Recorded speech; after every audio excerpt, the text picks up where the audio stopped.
नमस्कार दोस्तों, इतिहास की पाठशाला में आप सबका स्वागत है। पिछले कुछ दिनों से क्लासेस रेगुलर नहीं हो पाई, तबीयत खराब होने की वजह से। अभी आपको रेगुलर क्लास मिलेगी, ठीक है। तो पिछली क्लास में हमने देखा था कि वैदिक सभ्यता का विस्तार देखा था हमने कि ऋग्वैदिक आर्य का विस्तार कहाँ तक था और उत्तर वैदिक आर्य का विस्तार कहाँ तक था। तो उसमें क्या देखा था, एक बार उसको रिवीजन करते हैं ताकि हमारा तारतम्यता बनी रहे आगे जुड़ने के लिए। तो सबसे पहले हमने देखा था, क्या क्या हेडिंग डालते हैं पहले। तो कल की क्लास में हमने देखा था कि ऋग्वैदिक आर्यों का विस्तार, ठीक है। क्या देखा था, आर्यों का भौगोलिक विस्तार, इसकी चर्चा कर ली थी हमने। पहले ऋग्वैदिक आर्य देखे थे और फिर उत्तर वैदिक आर्य देखे थे। तो किन किन आधार पर देखा था हमने, नदियों और पर्वत श्रृंखलाओं आदि स्थानों की जानकारी जो हमें ऋग्वैदिक साहित्यिक स्रोतों से मिलती है, उसके आधार पर हमने व्याख्या की थी कि जो ऋग्वैदिक आर्य थे उनका विस्तार गंगा यमुना दोआब तक था। पूर्व में गंगा यमुना दोआब तक और दक्षिण में विंध्याचल पर्वत श्रेणी तक था। फिर उसके बाद देखा उत्तर वैदिक आर्य का विस्तार कहाँ तक था। उत्तर वैदिक आर्य का विस्तार था जो कि किस उत्तर वैदिक आर्यों की विस्तार का जानकारी हमें शतपथ ब्राह्मण ग्रंथ से मिलती है और उसमें मिलती है कि उत्तर वैदिक आर्यों का विस्तार पूर्व की ओर हुआ और कहाँ तक हुआ था, गंडक नदी जिसे सदा नदी भी कहा जाता है वहाँ तक था, मतलब और गंगा यमुना दोआब मुख्य क्षेत्र हो गया। पहले में गंगा यमुना दोआब तक था, फिर उसके बाद में गंगा यमुना दोआब भी शामिल कर दिया गया, मतलब पूर्व की ओर विस्तार हुआ था उत्तर वैदिक काल में। इसकी जानकारी मिलती है हमें शतपथ ब्राह्मण ग्रंथ में। इसमें एक शतपथ ब्राह्मण ग्रंथ में और दूसरी जानकारी मिलती है किसकी, जल प्लावन कथा की। ये मतलब जल भयंकर जल प्लावन होता है, उसके बाद संपूर्ण सृष्टि का विनाश हो जाता है और मनु शेष रहता है जो कि सृष्टि का पुनर्निर्माण करता है। फिर उसके बाद में हमने देखा था कि जो ऋग्वेद में कौन कौन सी पर्वत श्रेणियों का उल्लेख है। ऋग्वेद में आर्जिक, मुंजवत और सुलेमान पर्वत श्रृंखलाओं या पर्वत चोटियों का उल्लेख हुआ है। इसके अंदर इनका उल्लेख हुआ, लेकिन विंध्याचल पर्वत श्रेणी का उल्लेख नहीं हुआ है। इस आधार पर हम देखते हैं कि नहीं, बस विंध्याचल तक ही आर्य का विस्तार था दक्षिण में। फिर उसके बाद में देखते हैं कि जो कौन कौन सी नदियाँ थी उनका उल्लेख हुआ है। ऋग्वेदिक में मुख्य रूप से 99 नदियों का उल्लेख हुआ है और ऋग्वेद के नदी सूक्त में 21 नदियों का उल्लेख हुआ है। फिर उसमें हमने देखा था कि गंगा और सरयू नदी का उल्लेख एक एक बार हुआ है, जबकि यमुना नदी का उल्लेख 3 बार हुआ है। फिर उसके बाद में हमने देखा था कि जो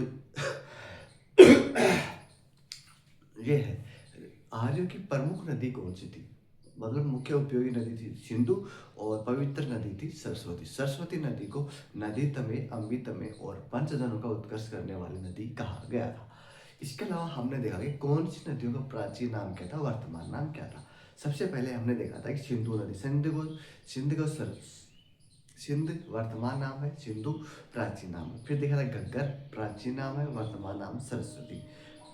वर्तमान नाम घग्गर, प्राचीन नाम सरस्वती। वर्तमान नाम व्यास, प्राचीन नाम विपाशा। वर्तमान नाम चिनाब चिनाब का प्राचीन नाम अश्किनी। झेलम का प्राचीन नाम वितिस्ता। रावी का प्राचीन नाम पृश्नी। सतलज का प्राचीन नाम सतूद्री और कुरुम, कापुल का कुंभा, गोमल का गोमती, सवात का सुवात और सोहन का सुषुमा। ये जो लास्ट में 5 नदियाँ देखी, कुर्रुम, काबुल, सोहन, सुषुमा और गोमल, ये कहाँ थी, ये सारी अफगानिस्तान में थी, ठीक है। फिर हमने देखा था कि और क्या देखा था, और हमने ये यहीं तक चर्चा की थी शायद पिछली क्लास में। और हमने एक तो शब्दावली देखी थी कि ब्रह्मवर्त क्या था, ब्रह्म ऋषिवर्त, आर्यावर्त। आर्यावर्त मतलब पश्चिमी समुद्र से पूर्वी समुद्र से पश्चिमी समुद्र, हिमालय से विंध्याचल के क्षेत्र क्या कहलाया, आर्यावर्त कहलाया। फिर देखा सरस्वती और दौदी नदी मध्य का भाग क्या कहलाया, ब्रह्म ऋषि प्रदेश कहलाया। और ब्रह्मवर्त, सरस्वती और दौदी नदी मध्य का क्षेत्र क्या कहलाया, ये कहलाया ब्रह्मवर्त। फिर देखा था विंसन, ऋग्वेद में विंसन नामक शब्द का उल्लेख हुआ जहाँ पे कहा गया है कि सरस्वती नदी यहाँ पे आगे विलुप्त हो जाया करती थी, हो जाया करती। फिर उसके बाद में जल प्लावन की कथा का मिलता है कि भाई सतपर ब्राह्मण ग्रंथ में मिलता है। ये हमने देख लिया था पिछली क्लास के अंदर। आज हम हेडिंग डालते हैं कि वैदिक कालीन सामाजिक पक्ष। ठीक है, क्या हेडिंग आज की, वैदिक काल का सामाजिक पक्ष। इसको भी दो भागों में डिवाइड करके पढ़ेंगे, ऋग्वेदिक और उत्तरवैदिक। ठीक है, तो सबसे पहले देखते हैं कि समाज में क्या होता है, वर्ण व्यवस्था अभी कैसे प्रचलित है, और क्या होता है, खान पान होता है, क्या खाते हैं, आभूषण क्या पहनते हैं, रहन सहन होता है, कैसे रहते हैं, इन सब चीज़ों का अध्ययन करेंगे। स्त्रियों की स्थिति कैसी थी, मतलब समाज में नेतृत्व प्रदान कौन करता था, मातृ सत्तात्मक था, पितृ सत्तात्मक था, ये सभी चीज़ें आज की क्लास में हम डिस्कस करने वाले हैं। तो सबसे पहले हम देखते हैं वर्ण व्यवस्था। भारतीय प्राचीन वर्ण व्यवस्था क्रम आधारित थी। क्या आधारित थी, क्रम व गुण प्रधान थी, जाति प्रधान नहीं थी। क्या, वर्ण व्यवस्था। वर्तमान में जो हमें वाले प्रचलित है जाति व्यवस्था, वो प्राचीन काल में या फिर ऋग्वेदिक काल में या फिर प्रचलित नहीं थी। क्यों नहीं थी और इसकी शुरुआत क्यों हुई वर्ण व्यवस्था की। भारतीय समाज में जो विविधता थी कार्य के विभाजन हेतु कि कौन सा कार्य करेगा, उसके विभाजन के लिए वर्ण व्यवस्था स्थापित हुई। और किस लिए, कि जो व्यक्ति जो कार्य करेगा उसमें वो पूर्ण रूप से कुशल हो सके, उसके लिए वर्ण व्यवस्था की स्थापना की गई थी। जैसे कोई खादी का काम करे तो वो उसी कार्य को करे बारंबार, तो वो उसमें पारंगत हो जाएगा। फिर उसकी पीढ़ी भी यदि उसी कार्य को करती है तो वो भी। लेकिन ऐसा नहीं था कि कोई खादी किसान का कार्य नहीं कर सकता था, व्यापार का नहीं कर सकता था, या फिर शिक्षा का नहीं कर सकता, ये सब कर सकते थे अपनी रुचि के अनुसार। परिवर्तनशील व्यवस्था थी, बंधन मुक्त व्यवस्था थी। ऋग्वेदिक काल में जो सामाजिक व्यवस्था थी वो बंधन मुक्त थी, बंधन युक्त नहीं, बंधन मुक्त व्यवस्था थी। फिर उसके बाद में देखते हैं कौन कौन से वर्ण थे। वर्ण सबको पता है, 4 वर्ण थे भारतीय समाज में। वर्ण ब्राह्मण, क्षत्रिय, वैश्य और शूद्र। गुण, इनके गुण बताए गए हैं कि ऋग्वेद काल में कि मनुष्य के अंदर 3 गुण होते हैं, सत्व, रज और तम। कौन कौन से, सत्व, रज और तम। इंसान में 3 गुण पाए जाते हैं। कौन कौन से गुण पाए जाते हैं, 3। सत्व, सत्व का शाब्दिक सत्व होता है कि प्रज्ञा, बुद्धिमान व्यक्ति। ठीक है, फिर जो रज, रज का अर्थ होता है साहसी व्यक्ति, जिसमें साहस का गुण हो, मतलब निडर व्यक्ति हो, वो गुण हो। और तीसरा होता है तम, मतलब आलस्य प्रवृत्ति का जो व्यक्ति, उसे क्या कहा गया, तम गुण पाया जाता है। तो वर्ण व्यवस्था में कौन कौन से गुण, कौन कौन से वर्ण में थे, उसके आधार पर देखते हैं कि ब्राह्मण को बुद्धिमान कहा गया, पर के बुद्धि होती है, दक्ष बुद्धि वाला होता, तत्काल जवाब देने वाला होता था, तो उसे क्या कहा गया, ब्राह्मण में कौन से गुण पाए जाते होना चाहिए, सत्व गुण होना चाहिए। जिसमें सत्व गुण था वो किस में शामिल हो गया, ब्राह्मण वर्ण में शामिल हो गया। फिर दूसरा देखते हैं क्षत्रिय। क्षत्रिय वर्ग मतलब रज, दूसरा गुण देखा था हमने, रज। रज मतलब साहस, साहस जो कि मतलब लड़ने की, रक्षा करने की जिसमें गुण हो, वो किस वर्ग वर्ण में शामिल हो गया, क्षत्रिय वर्ण में शामिल हो गया। फिर तीसरा देखते हैं वैश्य वर्ण। वैश्य वर्ण में दोनों गुण चाहिए। क्या है कि यदि कोई व्यापारी व्यापार करने जाता है तो उसमें दोनों गुण विद्वान होने चाहिए। कौन कौन से, तीक्ष्ण बुद्धि का भी होना चाहिए कि भाई कौन सी बात के लिए किसका भाव, मोल भाव तय करना का सब। और उसके अलावा रज, साहस का गुण भी होना चाहिए।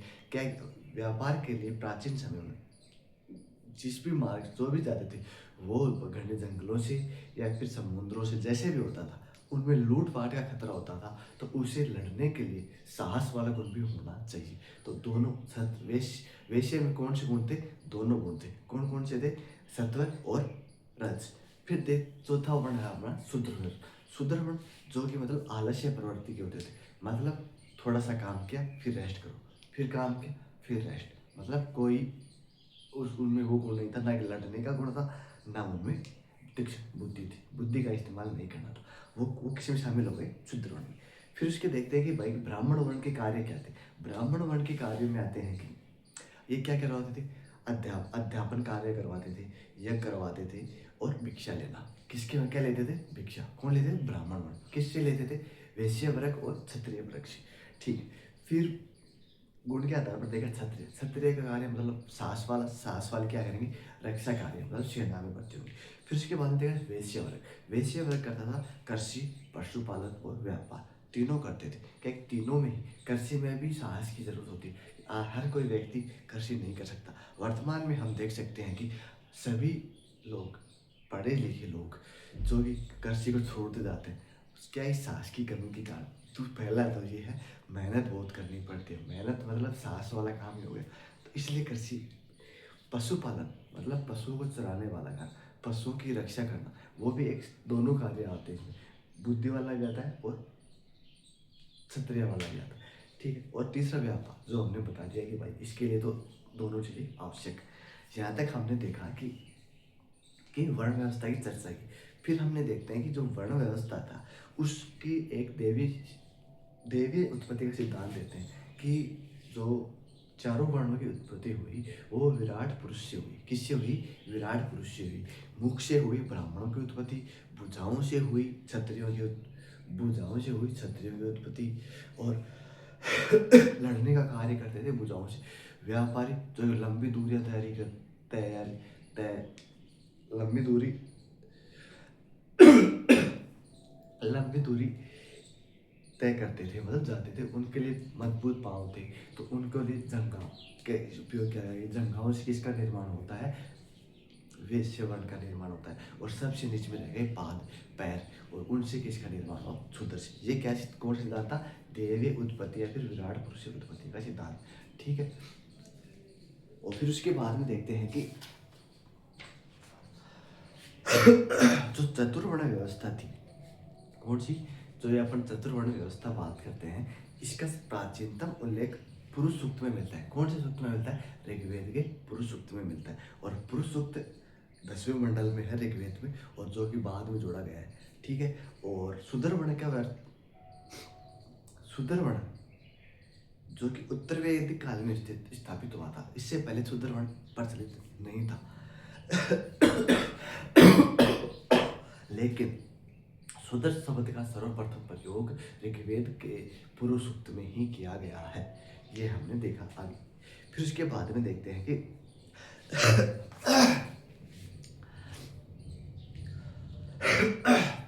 एक जगह 9वें मंडल में कहा गया है, एक श्लोक मिलता है कि मैं मंत्र निर्माता हूँ, मेरे पिता विशिज हैं और मेरी माता आटा पीसने वाली है।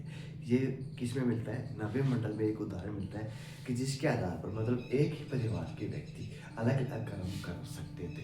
मतलब वर्ण व्यवस्था जाति आधारित न होकर किस आधार पे थी, कर्म आधार पे थी। ये हमने डिस्कस कर लिया। फिर उसके बाद में देखते हैं कि ऋग्वेद में 3 वर्ण थे। ऋग्वेदिक काल में 3 वर्ण थे। कौन कौन से थे, ब्राह्मण थे, राजन्य थे और विष थे। विष का यह तात्पर्य यहाँ पे व्यापारी से न लेकर क्या लिया गया, आम जन से लिया गया। किससे लिया गया, विष जनता, जो राजन्य जो प्रशासन वगैरह कार्य करते, ब्राह्मण जो पुरोहित वगैरह कार्य करते थे। ठीक है। फिर उसके बाद में देखते हैं हम आगे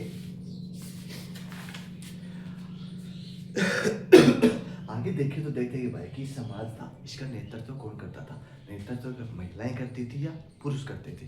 तो सीधी सी जैसे हमने हड़प्पा सभ्यता में देखा था कि हड़प्पा सभ्यता मात्र सत्तात्मक थी, लेकिन उसके विपरीत ऋग्वेदिक सभ्यता कैसी थी, पितृ सत्तात्मक सभ्यता थी। यहाँ पे पिता पूर्ण अधिकार स्वरूप था और निरंकुश था और मुखिया था, और वंशक्रम का निर्धारक कौन होता है, पुरुष होता है। तो इस आधार पर पितृ सत्तात्मक समाज था। इसका उल्लेख ऋग्वेद में रिजासु और सूनसेन की कथाओं का की जानकारी से इनकी पुष्टि होती है कि एक बार जो रिजासु के पिता थे ने भेड़ खोदी, तो उसके पिता ने उसे अंधा करवा दिया था। एक सूनसेन था, उसने भी अपनी भेड़ें खो दी थी, तो उसे उसके पिता ने बेच दिया था। ये थोड़े अपवाद मिलते निरंकुशता के कि बहुत अति हो गई, नहीं उसको तो सब कुछ था, वो मरवाने। लेकिन सामान्यतः पिता का अपने पुत्रों के प्रति वात्सल्य भाव थे। ठीक है। फिर उसके बाद देखते हैं कि विवाह विवाह का शाब्दिक अर्थ होता है किसी को विशेष रूप में किसी को अपना बनाना, जिसे विवाह को उद्वाह और परिणय भी कहा गया है। ये ऋग्वेद में उल्लेख शब्दों का मिलता है। फिर उसके बाद में देखेंगे ऋग्वेदिक में जो वर्ण व्यवस्था थी, वो अपने ही वर्ण में विवाह करते थे सामान्यतः। किस में करते थे? अपने ही वर्ण में विवाह करते थे। फिर उसके बाद में जैसे विवाह दो प्रकार के होते हैं, कौन कौन से? अनुलोम विवाह और प्रतिलोम विवाह। अनुलोम विवाह कौन सा होता है? जिसमें उच्च वर्ण का पुरुष हो, निम्न वर्ण की महिला हो, वो तो क्या हो गया? अनुलोम। और प्रतिलोम वो हो गया जिसमें उच्च वर्ण की महिला हो और निम्न वर्ण का पुरुष हो, वो क्या हो गया? वो हो गया प्रतिलोम विवाह। ठीक है। अनुलोम विवाह का उदाहरण मिलता है विमुद ब्राह्मण था और कमुद जो ही क्षत्रिय थी, स्त्री का विवाह, इसमें ऋग्वेद में उल्लेख मिलता है इसका। दूसरा उल्लेख मिलता है प्रतिलोम का, देवयानी जो कि ब्राह्मण स्त्री थी। कैसी थी? ब्राह्मण स्त्री थी। और ययाति जो कि क्षत्रिय राजा था, उसका विवाह हुआ था। तो ये किसका उदाहरण मिला हमें? प्रतिलोम विवाह का उदाहरण मिलता है। फिर उसके बाद में देखते हैं कि ऋग्वेद में क्या प्रचलित है, कौन कौन सी प्रथाएं प्रचलित थी। जैसे ऋग्वेद में बाल विवाह का प्रचलन नहीं था, उसमें सामान्यतः 15 से 18 वर्ष की महिलाओं का शायद विवाह होता होगा, ऐसा था। छोटी उम्र में विवाह वर्णित नहीं किया जाता था ऋग्वेद में। फिर उसके बाद लेकिन उच्च परिवारों में बहु विवाह प्रथा के साथ साक्ष्य मिले। उच्च विवाह मतलब जो कि ब्राह्मण थे और क्षत्रिय थे, उनके अंदर बहु विवाह प्रथा का भी उल्लेख मिलता है। फिर उसके बाद हम देखते हैं विवाह हो गया, तो विवाह के बाद में यदि किसी स्त्री को पुरुष की संतान उत्पत्ति नहीं होती, तो उसके लिए एक शब्द का प्रयोग किया गया, नियोग प्रथा। किसका प्रयोग है? नियोग प्रथा। यदि किसी महिला का पुरुष नपुंसक है, मृत्यु हो जाती है, या फिर बिना बताए 7 साल से अधिक चला जाता है, वापस नहीं लौटता, तो वह स्त्री अपने संतान उत्पत्ति के लिए किसी अन्य पुरुष के साथ सहवास कर सकती थी। तो वो ही क्या कहलाता था? नियोग प्रथा। ये आज मौर्य ऋग्वेदिक काल से लेकर मौर्य काल तक ये प्रथा प्रचलित थी। उसके बाद में ये प्रथा शायद बंद होती है या कहीं कहीं इसका उल्लेख नहीं मिलता। फिर उसके बाद में हम देखते हैं कि स्त्रियों की स्थिति कैसी थी। ऋग्वेद काल में स्त्रियों की स्थिति अच्छी थी। क्या है कि उन्हें पढ़ने का अधिकार भी था और उन्हें क्या था? मंत्र निर्माण का अधिकार था, यज्ञोपवीत धारण करने का अधिकार था, पढ़ने का अधिकार था। जो स्त्री पढ़ गई वो अब सर्वगुण संपन्न है। आज में भी हम मान सकते हैं, कुछ अपवाद हो सकते हैं कि भाई पढ़े लिखे अनपढ़ के बराबर कार्य करते हैं, वो अलग बात है। लेकिन यदि सर्व शिक्षा मतलब आपको ज्ञानी बनाती है, बुद्धिमान बनाती है, निर्णय लेने की क्षमता को विकास करती है। ठीक है, सही क्या है गलत क्या है। तो ऋग्वेद काल में विदुषी महिला और मंत्र निर्माता भी महिलाओं को ऋषि शब्द से संबोधित किया गया। किस संबंध से? ऋषि शब्द से संबोधित किया गया। अब देखते हैं कि ऋग्वेदिक काल में मंत्र निर्माता हुई कुछ महिलाओं का उल्लेख हुआ है। वो कौन कौन सी थी? वो थी अपाला, गोसा, लोपामुद्रा, निवावरी, सिक्ता, पुलोमा, काकसावर्ती, इंद्राणी, सची और विश्ववार आदि प्रमुख महिलाएं हैं जिनका हमें ऋग्वेद में उल्लेख मिलता है, और कि उन्होंने मंत्रों का निर्माण किया था। किसका निर्माण किया था? मंत्र निर्माता थी। मतलब जो देवताओं की स्तुति में बोले जाने वाले मंत्र थे, उनका निर्माण करने वाली थी। मतलब शिक्षा प्राप्त करके जो अपनी शिक्षा के माध्यम से जो ज्ञान प्राप्त किया, उसके माध्यम से जो उच्चारण, जो शब्द व्याख्याएं की, वो ही थी। फिर उसके बाद में देखते हैं, पहले देखा था कि बाल विवाह का प्रचलन नहीं था। दूसरा, पर्दा प्रथा नहीं थी, सती प्रथा नहीं थी, विधवा विवाह का प्रचलन नहीं था। सबसे ऋग्वेद काल की सबसे बुरी प्रथा कौन सी थी? विधवा विवाह का प्रचलन नहीं था। कि मतलब विधवा यदि एक महिला का विवाह हो जाता है तो वो पुनर्विवाह नहीं कर सकती थी, और आजीवन उसे एक कुंचित दृष्टि से समाज देखता था। उसका समाज में तिरस्कार होता था, उसको अपमान की दृष्टि से देखा जाता था। तो ये एक बुरी प्रथा थी। कौन सी? विधवा विवाह वाली। विधवा विवाह का प्रचलन नहीं था। नियोग प्रथा और उच्च परिवारों में बहु विवाह का प्रचलन था, ये हमने देखा। फिर उसके बाद में देखते हैं कि महिलाओं के लिए जो महिलाएं अपने पति का स्वयं चयन करती थी, ये ज़्यादातर क्षत्रियों में प्रचलित थी। क्षत्रियों के अंदर महिलाएं क्या थी? राजा एक स्वयंवर का आयोजन किया जाता था, और जब महिला अपने पति का स्वयं स्वयं चयन करे तो उसे क्या कहा गया? स्वयंवरा, मतलब स्वयं के पति का चयन करने वाली, ठीक है, प्रचलित थी। इसके बाद में देखा कि अमाजू अमाजू अध्ययन के उपरांत अविवाहित रहने वाली स्त्री क्या कहा गया? अमाजू कहा गया। ब्रह्मवादी गुरुकुल में रहते हुए आजीवन ब्रह्मचार्य का पालन करने वाली क्या कहलाई? ब्रह्मवादिनी कहलाई। ऋषि देखा कि मंत्र निर्माण होगा। इसके अलावा सदोवधु, सदोवधु का तात्पर्य वह महिला जो ब्रह्म शिक्षा प्राप्त करने के बाद विवाह कर लेती थी, उसे क्या गया? सदोवधु कहा गया। फिर महिलाओं को दो अधिकार प्राप्त नहीं थे। कौन कौन सी महिलाओं का अधिकार प्राप्त नहीं थे? मेरी आवाज आ रही? तो हमने देखा कि कौन से अधिकार प्राप्त नहीं थे? संपत्ति का और राजनीतिक अधिकार प्राप्त नहीं थे, ठीक है। स्त्री सभा और विद्युत नामक कबीलाई शादी संगठन का सदस्य थी, लेकिन समिति की सदस्य नहीं थी, ठीक है। ये समितियाँ थी जो संचालन करती थी, प्रशासन संचालन करती थी। फिर हम देखते हैं कि ऋग्वेदिक आर्यों का खान पान क्या था। खान पान में देखें तो ऋग्वेदिक आर्य शाकाहारी और मांसाहारी दोनों थे। इसमें शाकाहारी में जौ और दूध से बने उत्पादों का उपयोग किया करते थे, ठीक है। फिर उसके बाद पेय पदार्थों में सोमरस था, द्रोष्ट दूध था और शराब थी, ठीक है। शराब जिसे अनिष्टकारी कहा गया, और द्रोष्ट दूध मीठा दूध, और सोमरस जो कि मुंजवत हिमालय से प्राप्त जड़ी बूटियों पौधों से जो रस निकाला था उसे कहा गया सोमरस। मांसाहार में गाय का मांसाहार नहीं खाते थे। किसका मांसाहार नहीं खाते थे? गाय का मांसाहार नहीं, क्योंकि ऋग्वेद में गाय को क्या कहा गया? अघन्य कहा गया, न मारने वाली कहा गया। लेकिन वो कई जगह उदाहरण मिलते हैं, जैसे कि इंद्र को बैल का मांस प्रिय था, गोहंता, अतिथि को गोहंता कहा गया। क्या कहा गया? गोहंता कहा गया। क्यों कहा गया? क्योंकि अतिथि के आगमन पर गो की हत्या करके गो का मांस खिलाया जाता था। अतिथि को देव स्वरूप माना गया और गो हत्या की जाती थी, तो अतिथि को क्या कहा? गोहंता कहा गया। गो हत्या की जाती थी, उस गाय की हत्या की जाती थी जो कि बांझ हो।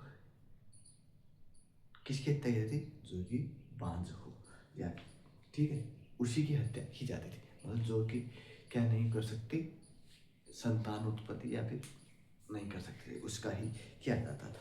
फिर उसके बाद हम आगे देखते हैं कि उनका रहन सहन और वेशभूषा कैसी थी। वस्त्र सूती, ऊनी और चरम तीनों पहनते थे। पिछले हमने देखा था कि हड़प्पावासी सिर्फ सूती और ऊनी वस्त्र पहनते थे, चरम के वस्त्रों का उपयोग नहीं करते थे। इस आधार पे हम कह सकते हैं कि ऋग्वैदिक सभ्यता आर्य हड़प्पा से पूर्व की सभ्यता भी हो सकती है, क्योंकि मानव ने सबसे पहले यदि किसी पहनने के लिए प्रयोग किया तो पहले पत्तों में लपेटा होगा, फिर उसके बाद में पशुओं की खाल को होगा, जो ही क्या है, चरम। तो इस आधार पे हम कह सकते हैं कि ये अपवाद स्वरूप है कि ऐसा हो सकता है, लेकिन पहले हड़प्पा सभ्यता आती है कालक्रम के आधार पर, फिर ऋग्वैदिक सभ्यता आती है। तो हम देख रहे थे कि ऋग्वेद रहन सहन क्या, इनके वस्त्र क्या थे। वस्त्र तीनों तो पहनते थे, सूती भी पहनते थे, ऊन के भी पहनते थे और चरम के भी पहनते थे। कुछ शब्दावली है। निवि जिसे कहा गया अधोवास। क्या कहा गया? अधोवास। वास नीचे पहने जाने वाला, वास मतलब नीचे पैरों में पहने जाने वाला वस्त्र। आदिवास कमर के ऊपर पहने जाने वाला वस्त्र। द्रावी जिसे उतक भी कहा गया, सोल, क्या जो वर्तमान में सोल सर्दियों में उड़ते हैं वो। फिर वादुय, वादुय का अर्थ होता है वधु के वस्त्र। फिर उसके बाद में बोलते हैं पेशस, पेशस होते हैं नर्तकी के वस्त्र। नर्तकी के जो वस्त्र पहनती है उसी का गया पेशस कहा गया। और पगड़ी जिसे उसनी नाम से प्रकोष्ठ उल्लेख मिलता है किसमें? ऋग्वेद में। फिर उसके बाद देखते हैं ऋग्वेदिक में कौन कौन से आभूषण पहनते थे, कौन कौन से आभूषण पहनते थे। आभूषणों में कुंभ और कुरीर सिर के आभूषण थे। किसके आभूषण थे? और सोने के आभूषण पहनते थे। रुकम और निष्क दोनों किसके आभूषण थे? गले के आभूषण थे। और कर्ण शोभन कान का आभूषण था और खदी हाथ का आभूषण था। ठीक है, इन आभूषण की जानकारी हमें किससे मिलती? ऋग्वेदिक स्रोत से मिलती है। फिर उसके बाद हम देखते हैं कि ऋग्वेदिक आर्यों की या फिर ऋग्वेदिक कालीन समाज के मनोरंजन के साधन क्या क्या थे। तो ऋग्वेदिक आर्यों के मनोरंजन के साधन थे ध्रुत क्रीड़ा, संगीत, समझा या समन। समन या समझा वो था जिसमें खान पान की व्यवस्था की थी, एक मेले के जैसा आयोजन होता था। उसके अंदर खान पान की पूरी सुविधा होती है, जिसमें पुरुष और महिलाएं अपने होने वाले वर और वधु का चयन करते थे। ये क्या था? समझे। इसके अलावा घुड़दौड़, रथ दौड़ और पशुओं की लड़ाई भी मनोरंजन के साधन थे। इसके अलावा वीणा इनका प्रमुख वाद्य यंत्र था। ऋग्वेदिक आर्य का प्रमुख वाद्य यंत्र क्या था? वीणा। प्राचीन वाद्य यंत्र कौन सा था? डमरू। कौन सा था? डमरू। फिर उसके बाद हम देखते हैं कि ऋग्वेद एक दास प्रथा का उल्लेख भी मिलता है ऋग्वेद में, और इसमें कहा गया है कि दासों को इंद्र, अग्नि जैसे देवताओं की पूजा और मंत्रोच्चारण का अधिकार नहीं था। किसका अधिकार नहीं था? का अधिकार नहीं था। तो ये हमने देख लिया ऋग्वेद काल, वैदिक काल में भी ऋग्वेदिक आर्यों का सामाजिक पक्ष देख लिया हमने। तो आपको यहाँ तक समझ में आया होगा।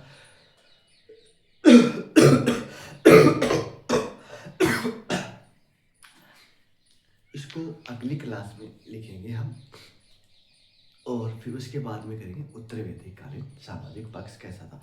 आपको वीडियो अच्छा लगा, लाइक करो, शेयर करो, सब्सक्राइब करो, और आपने इस चैनल पे बने रहो। धन्यवाद।